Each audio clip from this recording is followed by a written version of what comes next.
Hello, BookTube. Hello, friends. Welcome to Lizzie Faye Loves Books. I'm Elizabeth, and it is Sunday afternoon, December 3rd, and I am excited to bring you my December wrap-up. Now, I've got so many videos that I want to share with you during the month of January, but I feel like before I can start talking about all my goals and projects and any more than I've already done regarding January, I need to do some wrap-ups. So, in this video, I want to share with you what I read in the month of December, and then I will also do some videos in the near future regarding the series that I have finished reading and where I am with those, what I read for my 20 by 20 challenge, which took place over the last 3 years from 2018 to 2020, and just a lot of stuff. So before I get any further though, I want to let you know that I did not gain 5 or 10 pounds over the holidays. Now, I also did not have a super success at the 80-day six fix that my family and I were doing over the last 80 days of the year. But a couple of days before New Year's Eve, actually the day before New Year's Eve, I had a tooth pulled. So I was watching the video yesterday. That was my rib set video. And I thought, oh my goodness, my face looks so fat and swollen. And it's because I had a tooth pulled way in the back of my mouth. Hopefully it's better today, but you can still see the swelling, I think. And so that's what's wrong. I don't have any more pain, thankfully, but there's still just some swelling. Anyway, so I want to share with you what I read in the month of December, and then eventually what I read this year, what my favorites were, and then moving forward, I want to tell you about all the projects that I have coming up for the year. Some of those I'm inviting you to join me, and I'm just excited about 2021 and all that we have in store, and here we go. So for the month of December, I finished 37 books, and I came in for the end of the year at 430.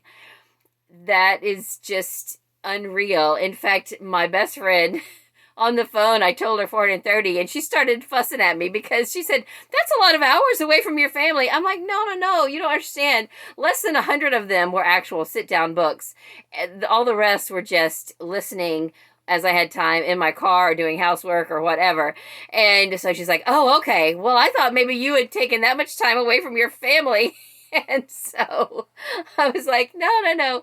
But I do want to scale back on that for 2021. I've got several other projects that I do want to accomplish. And so there will be less reading. But that's a whole nother video. Let's get back to December. So I finished 37 books. 23 of them were audiobooks, and 11 of them were physical books, and 3 of them were ebooks. Now, I usually group any ebooks that I read in with my physical books because those are books that I need to read with my eyes. However, at least 2 of these 3 books, I remembered that there was a feature called voice or text to voice, or text to talk, or whatever you want to call it, where you can click a button and a robot will read you the book. Now, it's not the ideal way to get through a book, but it did help me to get those books done, and so I'm happy for that option. And so altogether, that equals 37. So of the 37 books, 6 of them were definite nonfiction books. And then 2 more were companion books to series. So they're fictional in nature, but yet I don't know if they would be grouped with fiction in the library. So 6 or 8 nonfiction, however you want to look at it. And then I had 1 graphic novel. Finally, that was the last book that I needed to read for the Fall Into Reading Challenge. The graphic novel prompt was just evading me through the whole fall, and I finally did get that done. And then I finished 5 series that had been started previous to December, and then I started 2 more series, and then I had 1 duology that I read both of, or I listened to start to finish, and then I had 8 other series books that were from 5 different series, so I didn't start or finish those series. I just read books in the middle of those series. And of all the books I read, 8 of them were middle grade, or you could consider a couple of them YA, but anyway, they were for teenagers. And 15 of them were romance. Of the romance, some of them were inspirational romance and some were not. And then I read 3 mysteries, and then also 3 romantic suspense, which I also included as part of the romance, but they were also they could be grouped in the mystery category. And then of all the books I read, 7 of them had a Christmas theme or were set at Christmas time. Normally in December, I like to do more Christmas books, but because I was finishing my 20 by 20 challenge, I wanted to just really focus on that as much as possible. And so I did not read very many books set at Christmas time unless they met other goals for the most part. So anyway, let's just get started. I have physical copies of most of the books, and of the ones I don't have physical copies of, I might take you to the computer and show you a couple of those. Some of them aren't really worth the trip. They were just not that great. So we'll just see. We'll see how it goes. All right, so let's start with the romance. There were 15 romances, and I did finish 2 romance series and almost a third one, but not quite, because I just couldn't get a hold of that last book. But the series I read the most from in December is the Ransom Canyon series. I read the last 5 full-length novels, and then a novella, which is 6.5. So I started with book 4, and this was a series that I started this year. I have been reading through all of Jodi Thomas's books, and I did not enjoy this series as much as the Harmony series, and probably not as much as the Whispering Mountain series, but still it had its merits, and I didn't hate it. There were just some books that were better than others. So book number 4, I've got a cat over here that's making noise. She is going to try to jump up behind the camera. If the camera falls, I'll just have to restart. Anyway, Sunrise Crossing is book number 4, and book number 5 is Wild Horse Springs. Book number 6 is Indigo Lake. Yes, Indigo Lake. And then there was a novella, book 6.5, which I read on ebook. And I believe I did read that one with my eyes. I did not do text to talk on that one. It was called A Christmas Affair. And then the next one, so that started the Christmassy themed books in this series, A Christmas Affair, and then Mistletoe Miracles, and Christmas in Winter Valley. So these were pretty good. Not, like I said, not my favorites, but I didn't hate them, and still very good. Jodi Thomas gets a little bit, not really steamy. There is some sex involved in her romantic relationships in her books. She doesn't just skip over it completely, but she doesn't get super graphic. So that I appreciate, and that she's kind of somewhere in the middle, not completely squeaky clean, but yet not cringy. Well, I say that. There's a couple of times when I have gotten a little uncomfortable with some of the dialogue, because she has some men in her books that are kind of bossy, and I'll be listening or reading, and I think, what did he just tell her to do? But anyway, overall, I do really enjoy Jodi Thomas's books. They're not perfect, but I do enjoy them. And then the other series I finished was the English Garden series by Lori Wick. This is a Christian series. I think I liked this 4th book better than the first 3. It was a little more intrigue involved, and very good. These are set in early 1800s England and are faith-based, and again, not earth-shattering, very gentle and relaxing, calming, nothing earth-shattering, but nice. And then the other series I almost finished was the Military Canine Unit series. This is by multiple authors, and I only have of the ones I read this month, this is the only physical copy I have, and I don't even know if I wrote down the titles. Let me see here. I read books 7 and 8. So I think this is book 7, Battle Tested by Laura Scott. Valiant Defender, I believe, is book 8. Then I went back and read the .5 prequel novella called Tracking Danger, and I read it on ebook, and I listened to it. I listened to a robot read me that one, and it was short. And there's one more. It's a book of 2 novellas that's Christmas themed, and it's not on Hoopla, and my library doesn't have it, and the used bookstores didn't have it, and I'm going to have to probably buy it on my Kindle. I might wait till next Christmas, or I might just go ahead and buy it and read it at some point. I don't know. There's a good chance I will just wait until next December to finish that series. And then the other romance that I read. It was also a Christian-based romance. I read the first book in this bind-up. Finally, this is a bind-up of books by Grace Livingston Hill. I've read a lot of her books in my 20s. I've really loved them, and I don't even remember which ones I've read. So I said maybe 3 or 4 years ago I was going to start at the beginning of her numbered books and read all the way through them. Well, the books are not numbered according to their original publication date. I'm not sure if there's any rhyme or reason to the way that they were numbered when the company that published them started publishing them back in the 70s. I don't know if there's any, what the thought process was about why they were put in the order they're put in, but it's just an easier way to read them. And I have almost all the paperbacks. This one I don't have in paperback, but, well, I have an old copy from an old friend, and it was just too far gone to read out of. I didn't even want to read out of it. So I held this heavy book, and I read this book. The book is called A Girl to Come Home To. Now, this is about basically two brothers who are coming back early from World War II, I believe, because they are injured. One of them is injured a little more than the other, but they're recovering, and they are going to be reassigned stateside, but they're waiting for their new orders. And the older brother had a fiance originally who broke it off with him while he was in the war, sent back his ring, and at first he was kind of devastated about it. Then he began to realize that she wasn't the right girl for him anyway. And so when he comes home, she's remarried, but she's still trying to get back with him, and he doesn't want anything to do with her. And she turns out to be a real scoundrel. And that is more of the story than the actual relationship between him and the new girl he meets. And his brother also gets reacquainted with a girl that he had known in high school. So there is that romance. But I kind of felt like there was two stories going on.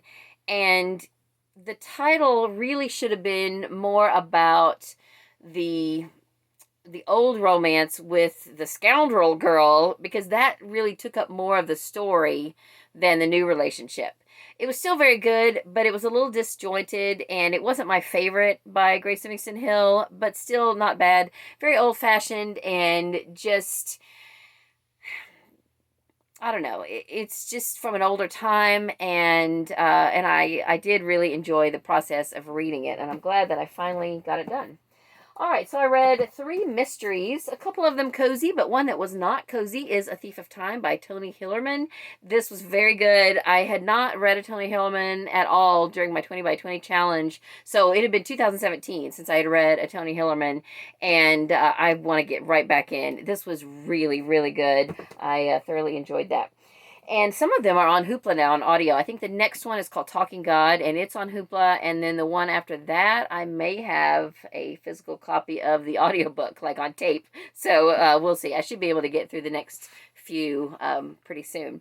Then for Cozy Mysteries, I read Buried in a Book. I actually started this in November, didn't get but about half done, and finished it in November. I read this with Di from Dice's 19 Hearts.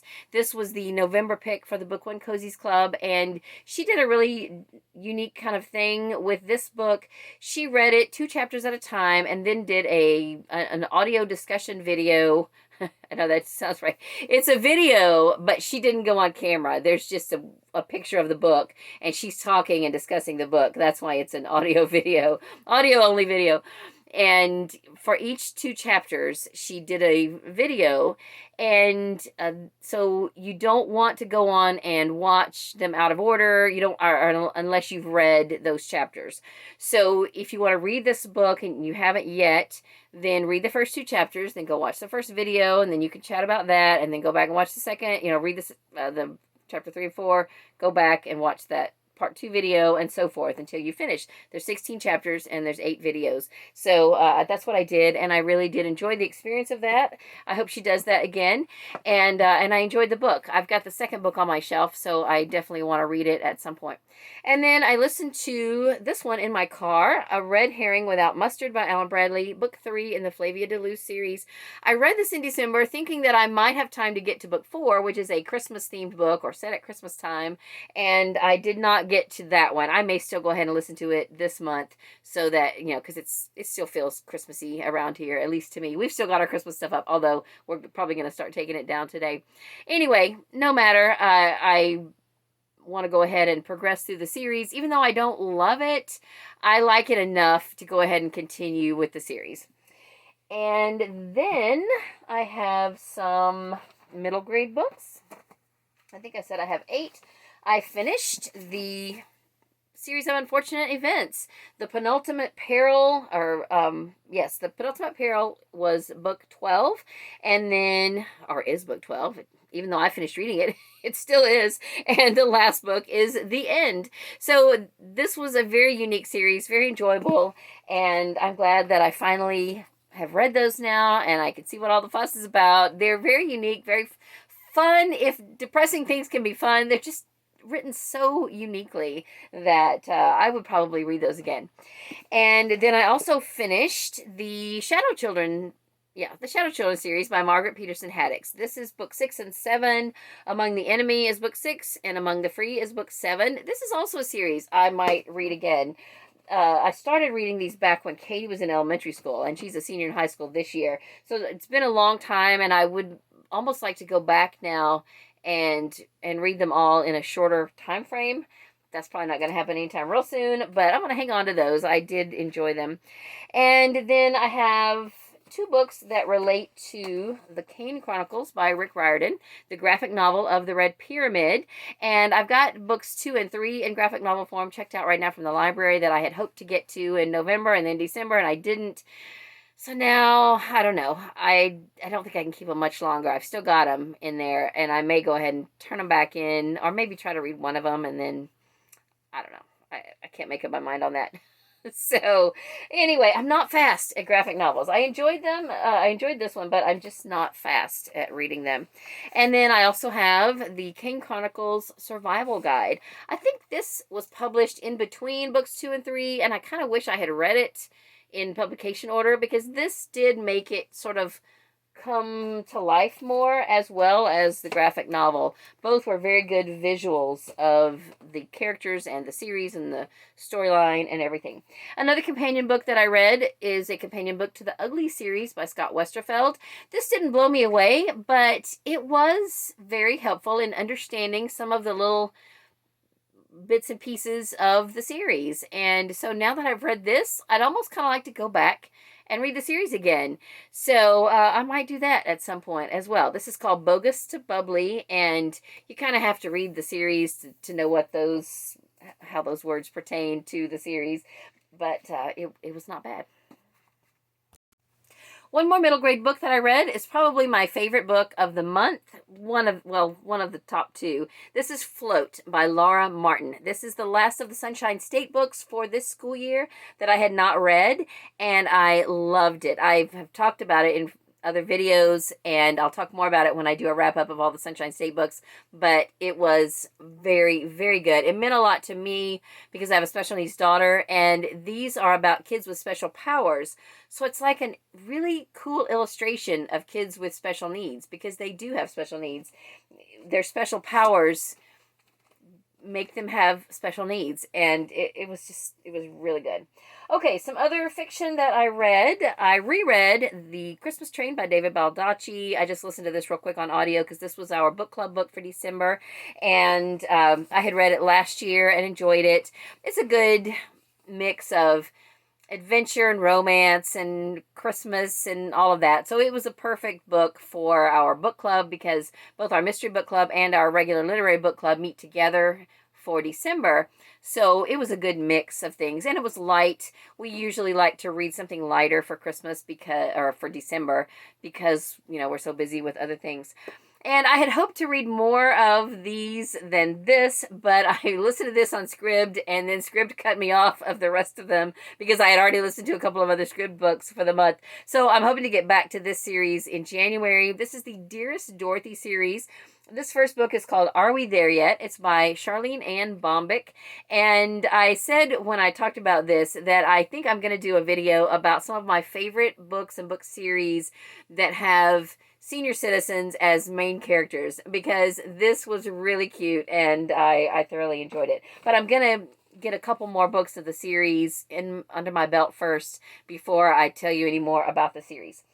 And this is a book that's not about a senior citizen who's a main character, but she does refer to herself, I think, as like an old maid school teacher, even though I suspect that Miss Reed in the Fairacre books is probably in her 40s, maybe late 30s, early 40s, so definitely not a senior citizen. This is Over the Gate by Miss Reed, and this is book 5, I believe, in the Fairacre series. It's just such a beautiful series, an idyllic setting, wonderful, quirky characters, and just a delight to read. So if you have not read any Miss Reed books, you could go out of order, but I think it's good, especially for this series, to go in order. The first one is Village School, and you get a very good picture of what Miss Reed's life is like as the teacher, the lead teacher at the village school. And they're just beautiful and delightful and wonderful, and I can't wait to read more Miss Reed books. I have most of them on my shelves. I was blessed to find a box of probably, I don't know, maybe 15 or 20 of her books in a box at a library sale for $10, and I snapped them up. And so since then, as I find more, I gather them up, but I love them so much. And then a new release that I read. This is also, actually, probably have, I don't know, it's hard to pick. I probably have 5 books that I read this month that I might put in my top 10 of the year. So anyway, this is the newest release by Fannie Flagg, The Wonder Boy of Woodstock. Now, this started out kind of slow because there wasn't a lot of plot at the beginning, just a lot of little vignettes about the different characters from the original Fried Green Tomatoes at the Woodstock Cafe book, and you get to sort of catch up with the characters, and then the story moves forward, and it's very good. I thoroughly enjoyed it. If you have a chance to listen to the audiobook, it is narrated by Fannie Flagg, and she does such a fantastic job. I will tell you, though, there are a couple of scenes where Iggy has moved to Florida, and Fannie Flagg, on the audiobook, pronounces it Kissimmee. It's actually not pronounced Kissimmee. I think she probably knows that, but she thought that it would just sound funnier to say Kissimmee as opposed to Kissimmee, which is how it's actually said. So I try not to sweat that too much. I do live in Florida, very near Kissimmee, but anyway, just so you know, this was just a delightful book, and I really, really enjoyed it. And then I have one other one that was a very big surprise to me. I still have a project to read books by authors that I have collected 4 or more books by that I have not yet read. And I have quite a few authors that is the story of, that fits that criteria. And I had a goal on my 20 by 20 challenge to read at least 10 of my collected authors over that 3-year period. And up to December, I had read 9, and I needed 1 more. So I have an author of Adriana Trigiani. I had 5 of her books, and 4 of them are from a series, and I didn't want to start a new series. So I thought, well, what do I have by her that's a standalone that I could read? And it's this one, Kiss Carlo. I bought this earlier this year before COVID shut everything down. It was about the last library book sale that I went to before COVID, and I almost didn't pick this up, but it was so beautiful that it was a fill-a-bag situation, and I stuck it in the top of my bag because I had to get it. And it turned out to be a really, really good book. I really loved it. Now, I saw some negative reviews, but here's what I liked about it. It's about an Italian family, and it's about their family and their drama, and the main character he doesn't realize it at first, but he works for a theater, and he sort of gets pulled into filling in as an understudy when they have a need, and then he gets the acting bug, and then he wants to be an actor, and it goes on from there. I got about a third to halfway through this, and all of a sudden I realized that I was loving this story, and I was not being bombarded with foul language. There is no foul language in this book. And really, I don't even know if there was any cussing, like minor cussing. And it was not graphic. And it was just a really good family drama story. And, I think we stereotypically think that a story about an Italian family is going to be about crime. It wasn't. There was a little touch of that because, you got to be realistic, but it was just really, really good. So I would definitely recommend this. I think this is going to be one of my favorites of the year. And, is it the perfect book? No, but it was perfect for me. I really loved it. It's on Hoopla, on audio. It's kind of chunky, but very, very good. Okay, I think that's everything that I have physical copies of except the nonfiction. So let me just pull up my Kindle here, as I've got Goodreads opened up, and let me just see what other fiction books I read that I want to tell you about, or at least just tell you the titles. I kind of don't want to go to the computer and do that. All right, so the duology that I listened to on Audible Plus is by Shirlee Jump. It's the Fortune's Island series. The first one is And Then Forever. The second one is Can't Get Over You. I said in my Goodreads review that the book called And Then Forever was just too smutty for me. I just didn't like it. The next one was not as smutty. There was like only really one kind of graphic-y scene, and it had more of a story than the first one. The first one would have had a good story, but it was just, she kept throwing in all these smutty parts that were just like, ew, I don't need to know that. So anyway, then I listened to 2 short audiobooks on Scribd that were about organizing and cleaning. One of them was called Simply Clean, the proven method for keeping your home organized, clean, and beautiful in just 10 minutes a day by Becky Rapanchuk. And I will put the title of that down below if you have Scribd and you want to look that up. That one I think was only like a 1-hour deal. And then another one that I think was a 4-hour book, Clutter Be Gone, Declutter and Simplify Your Home and Keep It That Way, starting today, by Kimberly Wilson. So I rated that one 3 stars, and the first one, the shorter one, I rated 4 stars. There was nothing in particular about either of them that was new information. I just like stuff like that because it's very motivating to me, and I enjoy stuff like that near the end of the year and near the beginning of the year because it sort of gets lights a fire under me to get back to my cleaning and decluttering and things like that. I did listen to 2 short Christmassy books by Caroline Mickelson from the Christmas Central series. The first one was Mrs. Saint Nick, and it was very cute. These are considered romantic comedies, and they were cute. The next one, which was book 4, is called The Return of Kris Kringle, and it was only like an hour and a half long. And both of those were very cute. If you look them up on Hoopla or on your Kindle or whatever, they have cute little cartoony like covers, and they're really cute. The only one of that series so far that I didn't like, I had started with book 5, which was The Christmas Makeover, and it rubbed me the wrong way because it's about well, I've talked about it before, but let me just say, these 2 people, Santa and Mrs. Claus, invite these 2 people that they are trying to play matchmakers, but the people don't know it. The girl and guy don't know it, but they, as I recall, somehow they suggest that they stay together, and I just don't think Santa Claus would do that. I think Santa Claus has a different moral code than that. That's me personally, but anyway, that's why it didn't fit with the traditional values that I think of that Santa should have. So that's just me. Okay, what else? That's about it. And then let me show you the nonfiction. I read, for the first 25 days of the month, I read Can Martha Have a Merry Christmas by Brenda Poinsett. That was very good. And then the last 6 days of the month, I read The Prayer of Jabez by Bruce Wilkinson, and also very good. And then all year long, I've been reading A Year with C.S. Lewis, just a page a day, and I really, really enjoyed this book. And now it has made me want to read anything I can get my hands on by C.S. Lewis. I'm listening to an audiobook right now of some of his essays, and I am recognizing little bits of some of them that I remember from this book.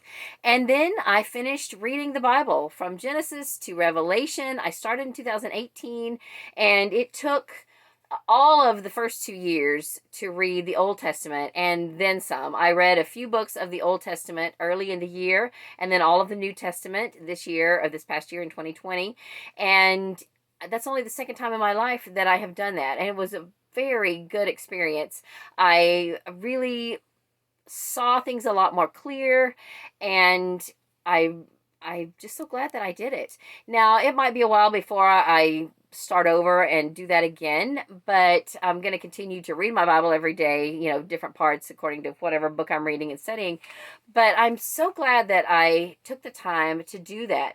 And I'm glad that I didn't try to cram it all into 1 year. A lot of people try to read the Bible every year, start to finish. I tried that 1 year, maybe once or twice, and it was just too much. It was too much for me to digest in one day. And I didn't want to do it. I abandoned that project, not long after I started it, because in order to finish it in 1 year, you've got to read 3 or 4 chapters every day. And, I'm sure some people can do that, but I just couldn't digest that much at one time. So, 3-year period was perfect, because that comes out to be a chapter a day for 3 years, with 36 chapters left over. So going into it that you're going to have to double up a little bit throughout that 3-year period, but it was great. So that is what I finished for the month of December. I'm looking forward to sharing with you all the series and the different books and categories that I worked on and finished and completed for my 20 by 20 challenge. So that will be coming soon. And I have already announced earlier, before New Year's Eve, I announced a project that I'm going to be working on in relation to series called Get Serious About Series. And that's basically a challenge to try to read 21 books in a series during 2021, or try to finish 21 series, or start 21 series, or whatever you want to do. Just, I just threw out the number 21 because it's 2021, and it just seemed like a fun goal to do. And I do have threads up on my Goodreads group where you can join in there and share with the group what you are reading and what your goals are and all of that. So I hope that you will do that. If you have not joined my Goodreads group, I'll leave a link down below. It is Lizzie Faye's Comfy Corner, and I hope you will join me. And I probably won't do just a straight up TBR for January, because I did do a TBR for Ribsat, which is the 13th through the 20th. And other than that, I am going to mainly focus on some books that I wanted to read last year in 2020 and I didn't get to. And then I also am going to be buddy reading a book later in the month. I'm going to be reading the last Penderwick's book called Penderwick's at Last with Krista from Books and Jams. And I hope that we will do maybe a collaboration video about that series when we are done with it, because that's the last book in the series. So that's all for this video. I would love for you to make a comment down below and chat about any of these books that I've talked about, or any books you want to talk about, or whatever you read in December, or how many books you read, or whatever. And I hope you're having a great day. Read a good book, and God bless you. And Happy New Year.